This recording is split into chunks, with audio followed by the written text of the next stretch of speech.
FNAF's infamous killer William Afton is known for many things. The color purple, being a furry, having some of the most horrific fashion sense of I'm sure any video game killer ever, and yes, this is including all the giant spider bosses or monsters or whatever. They don't have fashion, but they're still disgusting. But while his wardrobe of robotic animatronic suits may be horrifying, what are some of the worst things that he's done aside from that? Those scary moments are what we're exploring today. Let's do it. And it's in FNAF 3. After FNAF 3's ending, when we learn about the fire, we thought that was it. We, for at least 20 seconds until people started brightening the image of the final screen, which is just like classic FNAF by now. And then that's when we saw Springtrap sitting in the shadows behind the stuffed animal that was in the image of the news article about the fire. Now, I have no idea how the photographer didn't see that, or if William has the news outlets working for him too, or whatever, but this is absolutely terrifying. And it's really what started us down the rabbit hole of the several hoops that we would have to jump through to find more clues and lore. Brightening this one image made us have to comb through the files of mobile games. Anyway, this image set us on a path to thinking that William survived the fire and that this would not be the last FNAF game. I don't know if this was supposed to be, or if this was just an Easter egg, like if it was meant to allow for more games in the series if Scott wanted to, because originally he wanted to end it with FNAF 3, but hey, either way it happened, and here we are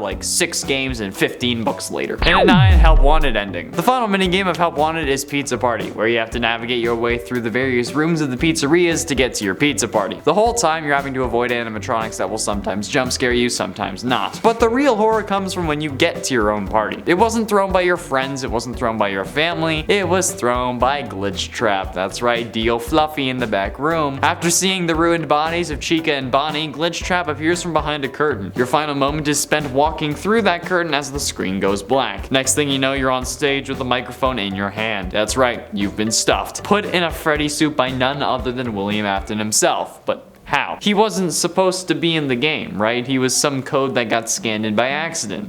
Well, doesn't matter now. That's one of the scariest moments of any game though. You experiencing what every child has once William has shown them where the other pizzas are kept. Just, Jesus, I don't even, it gives me chills, especially with that dancing at the end that makes it worse. And at 8, the first one. They say a killer's first victim is the most important, since it usually indicates what got them to start killing or other psychological issues that they could use to predict their next moves. But in the case of William Afton, his first victim was the daughter of his longtime business partner Henry, which is hella messed up because she was 3 at the time, that time being 1983. And this is the year that Afton's life started going downhill in the worst way possible. But the fact that his first victim was someone who trusted him, who didn't exactly suspect him even though her father did, is something that even I fear, okay? I'm not a dad, I think, so I can only imagine how this must have felt. And if that was me, I wouldn't just be burning down restaurants in an attempt to send William to hell. I would be doing that myself, an express route right downstairs. And at 7, Ultimate Custom Night. Ultimate Custom Night was a really interesting turning point for the FNAF series. The original Afton storyline was at a close, and this game was the ultimate capstone to that, with some important lore hints in the form of voice lines that played when you get killed, which is good because it happens a lot. However, this game still fits into the FNAF story and serves as a link between the original story and the new one. The new story being Afton trying to escape the video game world he got himself locked in, or now being Burntrap or whatever the hell he is. But we originally interpreted this game all wrong, since we initially thought that William was burning in hell this time, or stuck in purgatory. But as all Supernatural fans know, purgatory is just a giant forest where monsters kill each other for eternity. But in reality, this must just be what he's seeing in his charging station in the basement of the Pizzaplex, since honestly, that's really the only way that this makes sense. At least if it's still Afton. Eventually he wakes up, which is him beating 50-20 mode in fights against us, which results in him getting grabbed by the blob and maybe surviving, because we still don't know. And at 6, FNAF 6. William surviving the FNAF 6 fire was much harder to believe when it came to it, at least before Bunny Call was released. However, some fans seem to note that during the final cutscene of FNAF 6, during Henry's speech, while the other animatronics were engulfed by flames, Springtrap was ahead of them. This was especially hard to believe given that we thought Ultimate Custom Night took place in hell, which is really impossible to get to unless you die. Well, me being the exception. I party with Satan regularly. He can't hold his liquor. It's kind of weird. I don't understand it. Either way, this was all proven to be true when Bunny Call was released and William was in the hospital in the man in room 1280. However,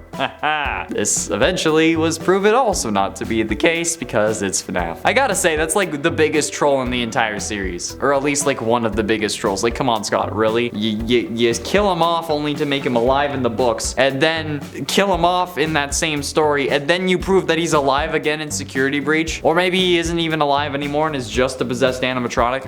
Who knows at this point? Not even Scott, not even Steel Wool, not even whoever's taking over next. Halfway through into number 5, Midnight Motorist. The Midnight Motorist minigame seems simple enough, but the true horror of this minigame comes from the implications of it. Since in the game files, the minigame is known as Later That Night. Most people akin this game to what happened after William kills Charlotte outside of Fredbear's Family Diner in FNAF 2's Take Cake minigame. But if this is true, this is probably one of the scariest moments in all of FNAF history. This man just killed someone, and then he goes home to his kids. He reprimands his son and abuses him by locking him in his room so much that he had to break a window to escape. Plus, think of all the people driving past him, unaware of the violent crime that he had just committed. It's scary because this is the case in the real world too. Technically speaking, at least. Anyone we encounter could be a serial killer. And that's a horrific thought. In it 4, Assimilate. The ending of FNAF VR, like the real ending where you fight Glitchtrap, is certainly a scary moment. It also just sounds weird, you know? Like this guy just pops into your VR headset, then takes over your body so that you end up killing for him. It's kind of messed up. And actually not kind of, that's incredibly messed up. She ends up knowing what's going on too. Like she actively talks in hushed tones and about how she can't talk about it to her therapist. So like what the hell's the dynamic here? And by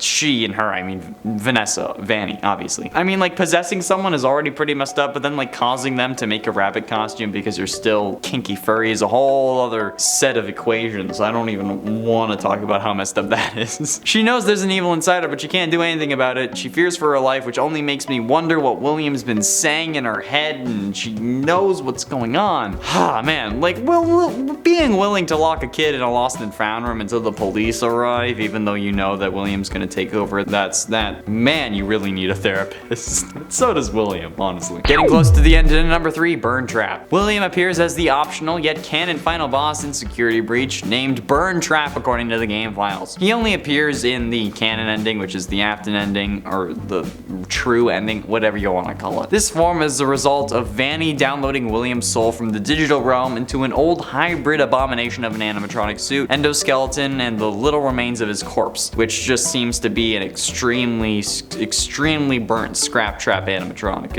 hence the Burntrap name. Burntrap's new rotten form appears to be his old but modified, tattered greenish brown spring Bonnie suit that has become even more severely withered, tattered, and burned because, you know, it's been through like 3 fires, with the whole entire lower jaw ripped out, revealing his skull covered in blood with some burnt flesh remaining and some metallic eyes and small pupils. The suit is missing fur with the exception of their chest, hips, legs, upper legs. The rest is extremely burnt. He's very charred. He's like charcoal at this point. Like you can use him to forge a sword. His old endoskeleton has seemingly been replaced with the newer endoskeletons that the Glamrock animatronics have, and that makes him even taller and gives him sharp claws and fingers. So yeah, I don't think I need to explain why this is on this list. But ultimately, in number 2, the Blob. The true ending is seemingly one of the scariest parts of the game because it contains a load of things. After making your way into Burntrap's area, Freddy will be taken over by Afton's newest form, and it's up to Gregory to defeat him by using the 3 monitors to keep burning him. Players will also need to avoid the animatronic enemies that come after Gregory and use the doors to temporarily lock them out if they can. When Springtrap is burned though, the Blob, which has like that tentacle monster thing, will attack and make sure that he doesn't get free, which is really weird and horrifying considering how, you know, I don't know if he's dead. Freddy and Gregory will be shown escaping and then sitting on a hill together, but the tentacle monster's identity was never revealed. But originally, after this game, the final Fazbear Frights book would have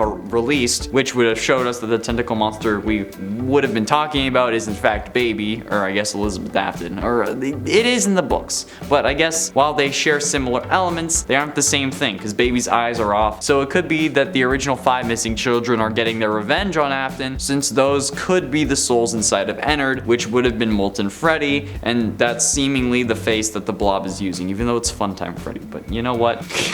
The only way to explain this series fully is to say that every game takes place in a different universe. Every game is separate from each other. That's the only way it works. And finally, and in number 1, the spring locking. I believe we all know this story by now. Everything was going well at first, okay? The cops couldn't pin him down, and he was on his way to immortality. Well, technically he had it already thanks to the one you should not have killed, but once William discovered Remnant, however, he spiraled. He wanted to use it to fuel his life and truly make him immortal, so in an effort to study it further, William lures the possessed animatronics to the back room where they can't access it, and then he uses it to dismantle them, planning to melt them down into their endoskeletons to fuse that soul metal into his body. However, by doing this, he unknowingly releases the souls of the victims that he claimed however many years ago. I think it might have been like 2 or something, I don't know. Shocked from seeing his literal murder victims, he ends up fleeing into his spring bodysuit, which also makes him feel powerful. However, his haste coupled with the leaking room ended up causing the spring locks to fail, crushing him in torturous agony for the next 30 years. However, he didn't die from this, because as we learned in the Man in Room 1280, he was being kept alive by the spirit of yet another victim. So he's been living in agony for the past 30 years, and that makes him damn well deserving of the number 1 spot. Before you ask, Garvey isn't even a thing, okay? So like, I'm not gonna talk about Garvey. It's not even in the FNaF canon. Why are you asking me about it? Leave me alone. That's all the time we have for today, friends. Thank you all so much for watching. I have been Connor Monroe, and I'll see you in another video.